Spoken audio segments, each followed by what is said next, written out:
In a randomized, double-blind clinical trial, it matched ibuprofen. Not a new pharmaceutical, not a patented drug compound, a root that costs about $1 at any grocery store, powdered and put in a capsule, went head-to-head with one of the most widely used pain medications on the planet. The difference between the two groups was not statistically significant. That study did not make headlines. Most people who drink ginger tea every morning have no idea it happened. Here is what makes that finding even more interesting. Pain relief is not even close to the most compelling thing ginger does inside the body. Oncology wards are studying it for chemotherapy patients. Endocrinologists are looking at it alongside metformin for blood sugar support. And researchers have now run well over 100 randomized controlled trials on a root that most of us treat like a cooking ingredient. So what actually happens when you make it a daily habit for 30 days? Not the folklore version, the version backed by what the research actually shows. Let's get into it. The root that outlasted empires. Before any laboratory ever analyzed ginger, civilizations were already prescribing it. The name itself is a clue. The botanical name Zingiber officinale traces back to the Sanskrit word Shringavara, meaning horn body, describing the gnarled, branching shape of the rhizome. It originated in the tropical forests of Southeast Asia, and from there it traveled. In Ayurveda, India's ancient system of medicine with roots stretching back 5,000 years, ginger earned a title that no other plant holds in the same tradition. They called it Vishva Bishaj, the universal medicine. Ayurvedic practitioners used it to kindle what they called Agni, the digestive fire. They believed a sluggish digestion was at the root of most illness, and ginger was the spark used to reset it. Fresh ginger was known as ardrika. Dried ginger was called shanti.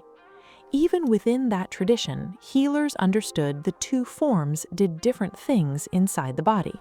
In traditional Chinese medicine, the same distinction existed. The ancient text Shennong Ben Cao Jing traced ginger's use back over 2,500 years. Fresh ginger was shangjiang, dried ginger was ganjiang.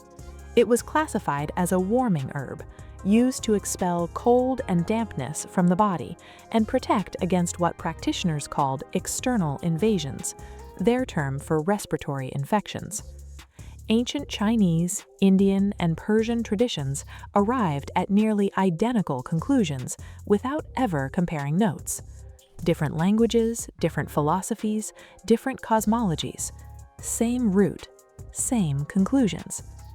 It traveled the spice routes into the Middle East and eventually Europe, and the story never really changed. Modern science spent much of the 20th century skeptical of folk medicine. Then, researchers started isolating exactly what was inside the ginger rhizome, and the picture became harder to dismiss. If you are finding this useful, hit subscribe now so you do not miss the rest. This is where it gets interesting. Two molecules that run the show. When you slice a fresh piece of ginger and smell that sharp, warm, almost peppery scent, what you're detecting are a group of compounds called gingerols. Gingerols are the dominant active compounds in fresh ginger. The most studied is called 6-gingerol, and it's responsible for most of that pungent heat. Unlike a lot of what we eat, it doesn't just pass through, it binds to specific receptors and triggers biological responses. Now, here's something that changes the chemistry entirely. When ginger is dried or exposed to heat, gingerols undergo a chemical transformation. They convert into a different class of compounds called shogols. Specifically, 6-gingerol becomes 6-shogol, and 6-shogol is not just a different name for the same thing. Research published in the journal Frontiers in Immunology found that shogols show superior bioavailability compared to gingerols because structural differences make them more lipophilic, meaning they pass more readily through cell membranes. Some studies suggest shogal's may be 5 to 10 times more potent than gingerols when it comes to suppressing specific inflammatory enzymes. So the dried ginger powder in your spice cabinet and the fresh ginger root in your refrigerator are not interchangeable. They're different chemical profiles with overlapping but distinct effects. Both gingerols and shogal's hit several major targets inside the body. They suppress a master inflammatory signaling switch called NF-kappa B. They activate the body's own antioxidant defenses through a pathway called NRF2, and they block enzymes called COX-1 and COX-2, which manufacture the prostaglandins responsible for pain and inflammation. That last one is the same mechanism ibuprofen uses. We'll come back to that. Your stomach feels it first. Most people who start drinking ginger daily notice something in their gut before they notice anything else. The digestive system is where ginger's effects are fastest and most direct. That Ayurvedic idea about kindling the digestive fire is not just poetry. It describes something real. Ginger stimulates saliva, bile, and gastric juices, and it accelerates what's called gastric emptying, the rate at which food moves from the stomach into the small intestine. One study found ginger roughly doubled that rate compared to placebo. For anyone who deals with bloating, heaviness after meals, or sluggish digestion, that's not a small thing. The anti-nausea effect is where the research gets especially strong. Your gut contains serotonin receptors, specifically a type called 5-HT3. When those receptors fire, nausea follows. Gingerols and shogal's block that signal before it launches. A review spanning more than 100 randomized controlled trials found that just 1 gram of ginger significantly reduced nausea in pregnant women. It holds up for motion sickness and post-operative nausea too. Then there's a more complicated story involving chemotherapy. Ginger in the cancer ward. Chemotherapy-induced nausea and vomiting is one of the most debilitating side effects cancer patients face, and it is notoriously hard to control. Standard antiemetic medications, including serotonin blockers like ondansetron, fail to control delayed nausea in up to 70% of patients receiving highly immunogenic chemotherapy. Ginger works through a different mechanism. In addition to blocking 5-HT3 serotonin receptors, it acts as an NK1 antagonist, blocking the neurokinin-1 pathway that triggers delayed vomiting. That is the same mechanism targeted by a newer class of expensive antiemetic drugs. A Phase 2 and 3 clinical trial involving 576 cancer patients found that adding ginger to standard antiemetic medication further reduced the severity of post-chemotherapy nausea. Multiple systematic reviews have examined this since then. Results are mixed, partly because trials vary widely in cancer type, chemotherapy regimen, ginger dose, and antiemetic background. A 2024 systematic review called for more standardized trials before definitive conclusions. The current picture is that ginger shows real promise as a supportive addition to standard antiemetic protocols, not a replacement for them. If you or someone you know is navigating chemotherapy, the conversation about ginger belongs with the medical team managing that care. The research suggests it is worth having. Better than ibuprofen? Inflammation is a word that gets used so broadly it has almost lost its meaning. But in the body, inflammation is a precise biological process, and the enzymes at its core, COX-1 and COX-2, are also the target of almost every common pain reliever sold over the counter. Ibuprofen, naproxen, aspirin, they all work by inhibiting these enzymes. They do it well, but they come with a cost.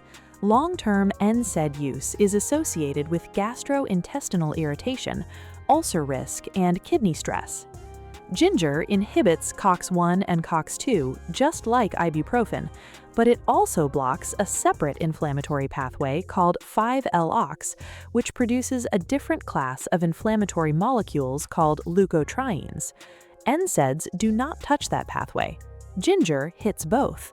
That combination is what researchers mean when they call it a dual pathway inhibitor. Now, here's where it gets interesting.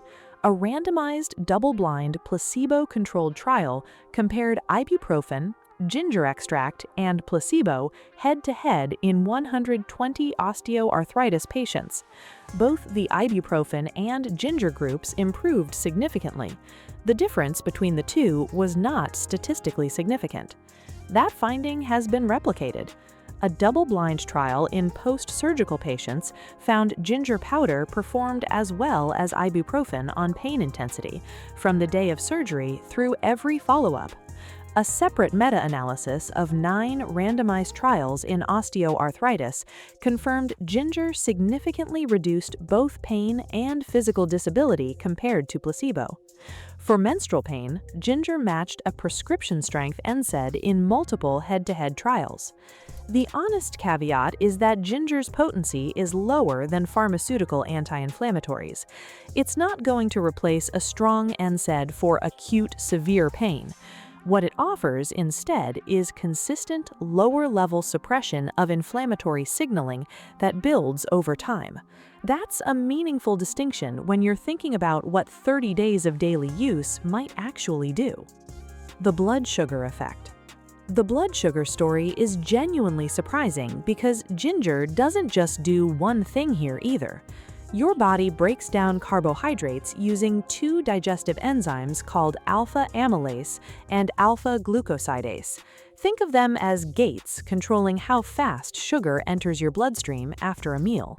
Ginger extract inhibits both, slowing the flood to more of a trickle. This is exactly how a class of diabetes medications called alpha glucosidase inhibitors works. On top of that, 6-gingerol appears to activate an energy-sensing enzyme called AMPK, the same pathway targeted by metformin. Activate AMPK and cells become more responsive to insulin. The clinical data reflects this. A randomized controlled trial in non-diabetic adults found ginger extract significantly reduced the peak blood glucose spike after a glucose challenge compared to placebo. A meta-analysis of 10 randomized controlled trials found ginger supplementation reduced hemoglobin A1C, the long-term blood sugar marker, by an average of 1 full percentage point in people with type 2 diabetes. Those are meaningful numbers. But ginger works best here as a complement to diet and lifestyle management, not a substitute for it. Anyone already on blood sugar medication should talk to their doctor before adding daily ginger, since the combined effect on glucose could shift what their dose needs to be. Which form actually works? The form you choose actually matters more than most people realize. Fresh ginger root contains primarily gingerols. It's hydrating, bright in flavor, and ideal for teas, juices, and cooking. The gingerols begin to degrade quickly after cutting or grating, so fresh ginger is best used soon after preparation. Dried ginger powder is where the chemistry shifts. The drying process converts a significant portion of gingerols into shogals. Research comparing sun-dried, oven-dried, and freeze-dried ginger found all 3 methods significantly increased total phenolic content and antioxidant activity compared to fresh. Higher shogal concentration, better bioavailability, dramatically longer shelf life. Traditional Chinese medicine practitioners understood this distinction centuries before any lab confirmed it. Ginger essential oil is a different story entirely. It's concentrated volatile aromatic compounds, primarily a sesquiterpene called zingiberine. It has topical applications and aromatherapy uses, but contains little to none of the gingerols responsible for the internal effects we've been discussing. Applying ginger oil to the skin or diffusing it will not replicate the effects of drinking ginger. Standardized ginger supplements in capsule form offer the most consistent dosing. Quality products list their gingerol content on the label. Most clinical trials use between 1 and 3 grams of standardized ginger extract per day. For a daily drink, a simple ginger tea made from half a teaspoon of dried ginger powder in hot water, or a thin slice of root steeped for 10 minutes, puts you in the range used in most research. The 30-day reality check. This is where the honest accounting matters most. Ginger is not a cure for anything. What research supports is measurable biological activity on specific pathways at reasonable doses. Whether that translates to something you feel depends on what you're starting with. Within the first week, people with existing digestive issues are the most likely to notice a shift. The stomach effects are the fastest to arrive. For inflammation-related changes, the studies that show meaningful reductions in inflammatory markers typically run 8 to 12 weeks. 30 days puts you at the lower edge of that window, so don't expect dramatic results. Think of it as a start, not a finish line.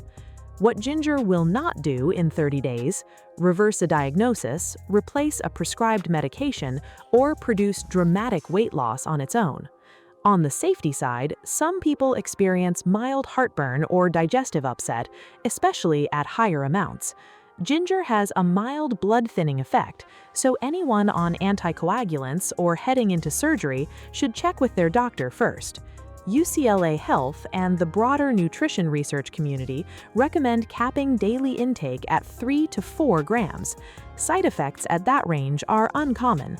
Above 6 grams a day, gastrointestinal issues become considerably more likely. At a sensible dose, a daily ginger habit is safe for most healthy adults. Not a cure, but a consistent, low-cost signal to a body that still responds to what you put in it. Here's the thing that keeps coming back when you look at all of this research. A plant that grew wild in Southeast Asian forests, that sailors carried across ancient trade routes, that healers in China and India named and cataloged without ever seeing its molecules under a microscope.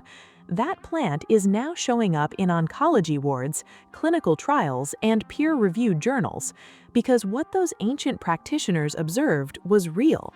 The name kept changing: universal medicine in Sanskrit, Shangjing in Mandarin, Zingiber in Latin. The biology never changed.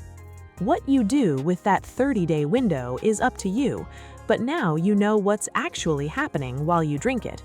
If this gave you something useful, subscribe so you don't miss what's coming next. Drop a topic in the comments and we'll go just as deep on it.